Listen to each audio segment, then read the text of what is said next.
I think that it already shows that he was lying. And, of course, many of us thought he was lying anyway, but I think the public is now seeing the full extent of his lies and how he said one thing privately and then turned around and said other things publicly that directly contradicted what he was saying privately.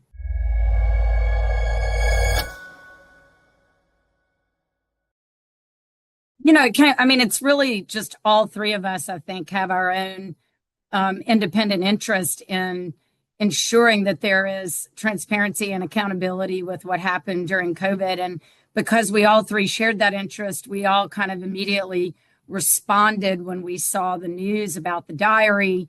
And we had been monitoring the hearings that Rand Paul was conducting. So, we all three share an interest in ensuring that there is some transparency and that if there can be accountability in one of our states, that we pursue it. In Louisiana's case, we had sued the federal government over, blocking people's truthful speech, leaning on tech platforms to basically prevent the public from hearing truthful statements that involved COVID. And we won that case eventually, but it took a long time.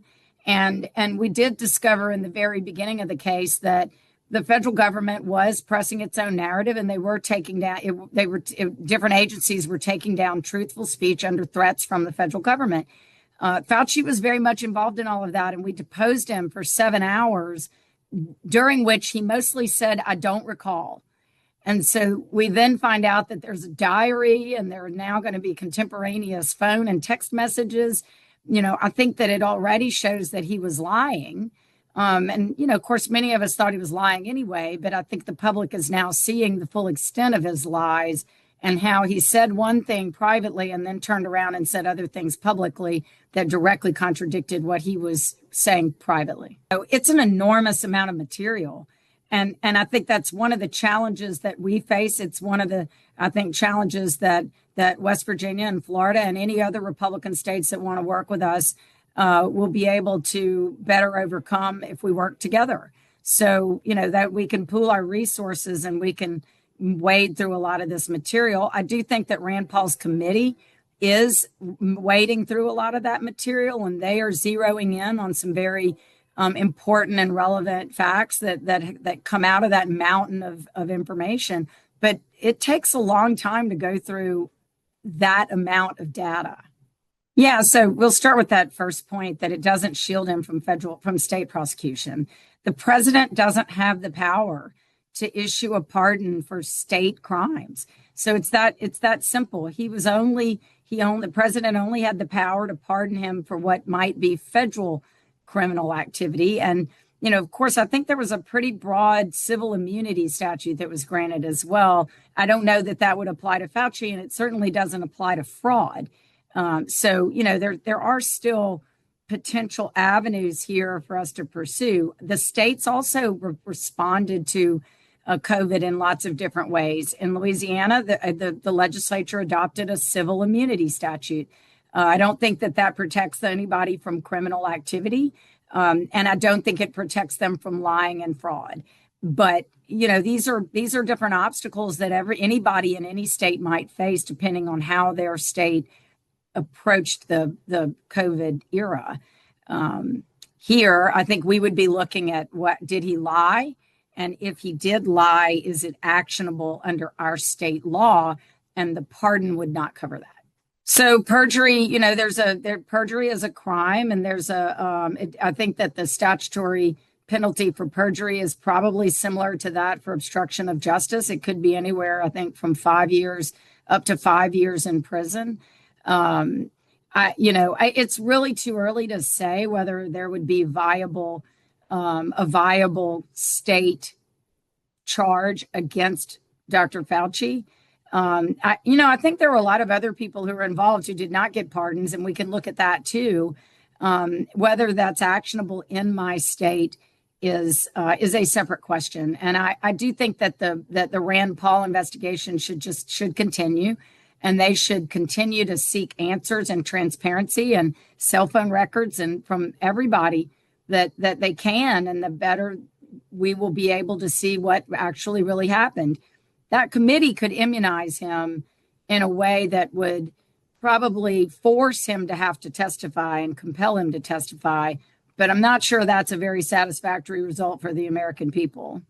Strong. I mean, there was a lot of, I think, reaction against the mandates in my state. The governor, now governor, then AG Jeff Landry, and I was his solicitor general at the time. We both fought these mandates. We had a Democrat governor at the time, and we fought the mandates. My own son developed myocarditis from the Pfizer vaccine and was hospitalized in ICU, pediatric ICU, for a week. So, we were questioning what was happening very strongly and early on, and advising law enforcement in our state that these executive orders could not be used. They did not make new law. The governor fought us every step of the way, and he was in lockstep with Fauci, I think, in terms of the mandates. New Orleans was even worse. New Orleans had put in mandates and restrictions where you couldn't even go into a restaurant with a 5-year-old if you couldn't prove that they were vaccinated. So I think a lot of that was just very irresponsible. There were red flags, and they just, went full steam ahead. We're going to ignore all the red flags and just press forward so that we can get our political agenda enacted. Only Missouri and Louisiana basically were in that lawsuit. And so we're the only ones that I think had him sit for a deposition for 7 hours. But it's still a little tricky. We deposed him in Maryland. So, he didn't commit perjury in the state of Louisiana. He did commit perjury in a lawsuit involving Louisiana, but he happened to be sitting in the state of Maryland when he was deposed. So, these are all kind of tricky legal issues, but we'll be looking at all of them. I'll look at obstruction in particular and see whether we might have a viable claim there, and whether there's anything that we could do inside that federal litigation where he was actually representing that he was giving us all the information that we had asked for and that he was telling the truth, when we clearly can see that he was not, even by saying he didn't recall. Well, I wouldn't name anybody in particular, but I would say that I don't think that Dr. Fauci was able to accomplish this all by himself. I don't think that this was, dreamed up in the mind of Anthony Fauci and then accomplished all by himself. That's just not plausible. I mean, it took a lot of people agreeing and pressing these particular narratives and pressing mandates. You will recall that at the beginning, when they first started making a push to develop these vaccines, the promise that was made to the American people is that there would be no mandates. And I think it took about 3 months for that entire narrative to change. And, all of a sudden, everyone was pushing mandates, and they were pushing them through OSHA, through CMS, through the federal contractor mandate. And the states did work together. All of our Republican states worked together, and we were able to block the federal contractor mandate. We were able to block the OSHA mandate. We were not able to block the CMS vaccine mandate, which, still bothers me because I argued that case and I think we should have won. No, I hope that Rand Paul will continue to press forward with that, with the work that he's doing through the committee. It's obviously producing some fruitful results. And at the end of the day, regardless of what happens with this one individual, I think that the people of our country deserve to know the truth about what happened, and that's really the only way that we can stop it from happening again. And so if there were a handful of people, both internationally or nationally or both, that were all pulling these strings to make this happen, and a whole other bunch of people made an enormous amount of money off of it, I just think the American people deserve to know that and know what happened, and then we can take steps to protect ourselves in the future.